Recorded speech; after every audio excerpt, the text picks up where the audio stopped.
Hello friends, welcome to savage point. உங்கள் ஏஸ்கேர். So இன்றைக்கி இந்த டாப்பிக்கில் எதை பற்றி பார்க்க போகிறோம்னா, இப்போ இருக்கக்கூடிய காலத்தில் சோஷியல் மீடியா வந்து பார்த்தீங்கன்னா பயங்கர பூம் ஆகிட்டு இருக்கு. ஸோ இந்த டைமில் வந்து ஏதாவது கிரிஞ்சுத்தனமாக இல்லை லூஸ்தனமாக ஏதாவது பண்ணி அட்டென்ஷன் சீக்கிங் பண்ணலாம், ஆடியன்ஸ் மத்தியில் நல்ல வியூஸ் ஆர் ஏதாவது ஒரு விதத்தில் பப்ளிசிட்டி தேடிக்கலாம் அப்படின்னு சொல்லிட்டு பைத்தியகாரத்தனமாக செஞ்சு பப்ளிசிட்டி தேடிக்கிட்ட ஒரு சில நபர்கள்லாம் யார், அவங்கெல்லாம் என்ன அப்படின்னு தான் இன்றைக்கி இந்த வீடியோ நம்ம பார்க்க போகிறோம். யாரெல்லாம் இருக்காங்கன்றத வரிசையாக பார்த்துலாம். தென் இதை தாண்டி உங்களோட தாட்ஸ் அண்ட் வியூஸ் என்ன அப்படின்றதையும் மறக்காம கீழே கமெண்ட் செக்ஷனில் மென்ஷன் பண்ணுங்கள். சரி வாங்க நம்ம வீடியோக்குள்ளே போகலாம்.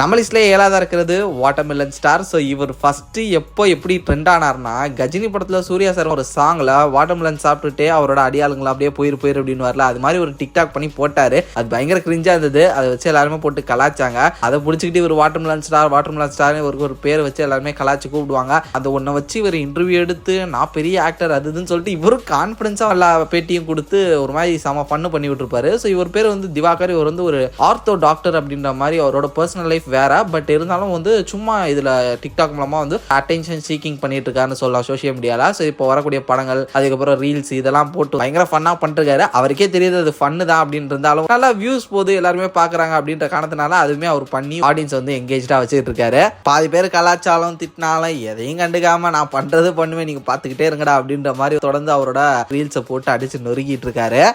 லிஸ்ட்ல 6ஆவதா இருக்கிறது விராட் கோலி தம்பி. இப்போ இப்படி சொல்லி தான் வந்து பார்த்தீங்கன்னா இவர் ரீசெண்ட் டைம்ஸ்ல வந்து ட்ரெண்ட் ஆகிட்டு இருக்காரு.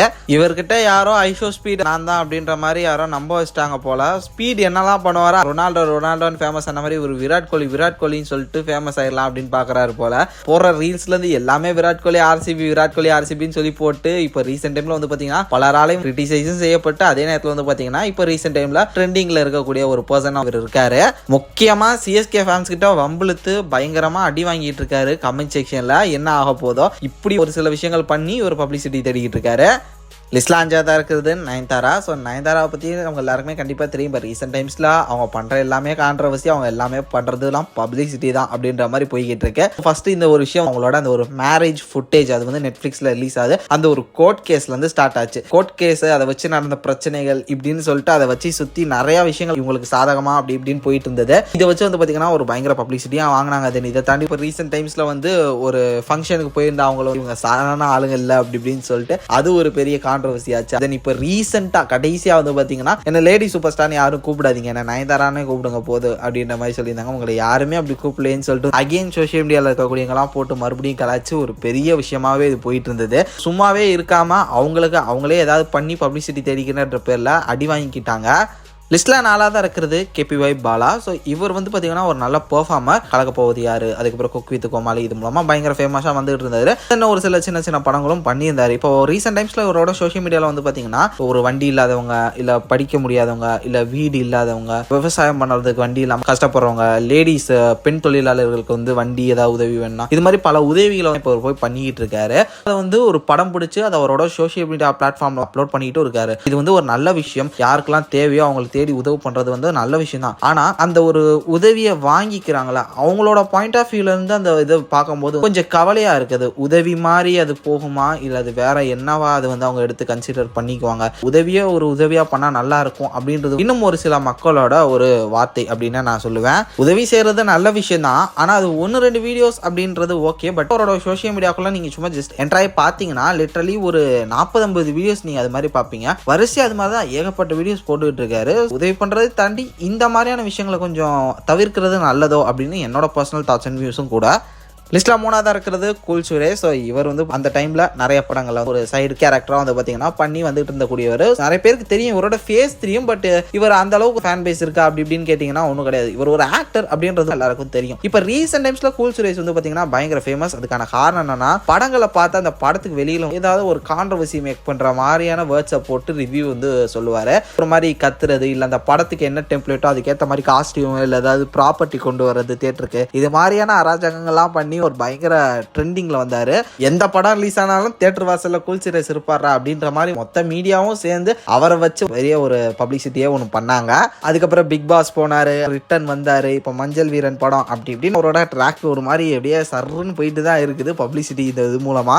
லிஸ்ட்ல ரெண்டாவதா இருக்கிறது மீரா மிதுன். ஸோ இவங்களும் கண்டிப்பா லாக்டவுன் டைம்ல ஆக்டிவா இருந்தா பல பேருக்கு தெரிஞ்சிருக்கும். ஏன்னா சும்மா இல்லாம வாயை விட்டு பலரால வாங்கி கட்டிக்கிட்ட ஒரு நபர்ல ஒருத்தங்க தான் மீரா மிதுன். பெரிய பெரிய ஆக்டர்ஸ் எல்லாம் தேவையில்லாம தகாத வார்த்தையில திட்டி பேசி மோஸ்ட்லி நிறைய வீடியோஸ் இவங்க சும்மா பதில் ரிப்ளை போடுறேன், இவங்களை அடிக்கிறேன், இவங்களை அட்டாக் பண்றேன் அப்படி இப்படின்னு போட்டு பயங்கர கான்ட்ரவர்சியில போனாங்க. ஆல்ரெடி இவங்க ஆக்டிங் பண்ண படங்களா இருக்கட்டும், நடிச்ச ஷோஸா இருக்கட்டும், television shows like Bigg Boss, இது மாதிரி எல்லாத்துலயுமே இவங்க இருக்கக்கூடிய விஷயம் ஒரு பெரிய கான்ட்ரவர்சி பிரச்சனை தான். அப்படி இருந்துகிட்டு கொரோனா டைம்ல இந்த மாதிரி வீடியோஸ் போட்டு அப்பயும் ஒரு பெரிய பிரச்சனை பஞ்சாயத்து ஒன்று பண்ணிட்டு இருந்தாங்க. இவங்க வந்து பெரிய பெரிய ஹீரோஸை பர்சனலா அட்டாக் பண்றாங்களா, ஸோ இவங்களோட ஃபேன்ஸ்லாம் பதிலுக்கு வச்சு செஞ்சாங்க. ஆஃப்டர் கொரோனா இவங்க இருக்கிற இடமே தெரியாம காணாம போயிட்டாங்கன்னே சொல்லணும்.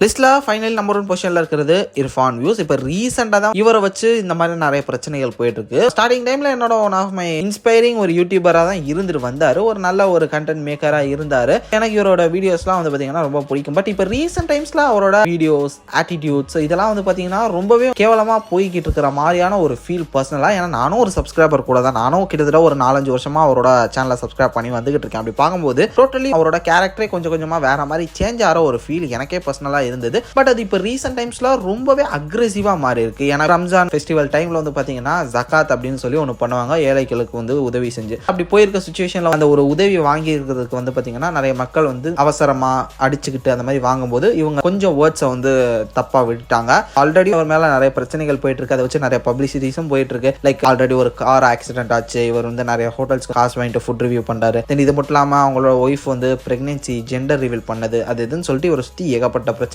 அது ஒரு பப்ளிசிட்டியாகவும் கிக்கா ஆச்சு அவருக்கு. பட் இப்போ ரீசெண்ட் டைம்ஸ்ல இதே தொடர்ந்து நடந்துகிட்டு இருக்குன்றது, அதுவும் அவரை சுற்றியே நடந்துகிட்டு இருக்கிறது வந்து ரொம்ப பிரச்சனையாக தான் போயிட்டு இருக்கு. இதை ஒரு ஷார்ட் அவுட் பண்ணால் நல்லா இருக்கும். ஏன்னா ஒரு கண்டென்ட் கிரியேட்டரா ஒரு கண்டென்ட் எடுத்து முடிச்சு அது எடிட் பண்ணி பார்க்கும்போதே வந்து பார்த்தீங்கன்னா இது அப்லோட் பண்ணலாமா பண்ணக்கூடாதான்றது நாலேஜபிள் கண்டென்ட் கிரியேட்டருக்கு டெஃபினட்டா தெரியும். அதுவும் ஒரு 7-8 வருஷம் வந்து ஒரு யூடியூப் சேனலை ரன் பண்ணிட்டு இருக்கிறவருக்கு எது நமக்கு நெகட்டிவா போய் சேரும், எது பாசிட்டிவா போய் சேரும்ன்றது எடிட்டிங்லேயே தெரியும். நினைச்சிருந்தா அதை கட் பண்ணியிருக்கலாம், கட் பண்ணாம அதை ரிலீஸ் பண்றாங்கன்னும் போது இது என்ன ஒரு பாயிண்ட் ஆஃப் வியூல மக்கள் இதை எடுத்துக்குவாங்க, ரிசீவ் பண்ணிக்குவாங்கன்னு கூட அவர் வந்து யோசிக்கலையா, இல்ல இது எப்படி போனாலும் பரவாயில்லன்னு அப்லோட் பண்ணாரான்றது அவர் கையில தான் இருக்கு.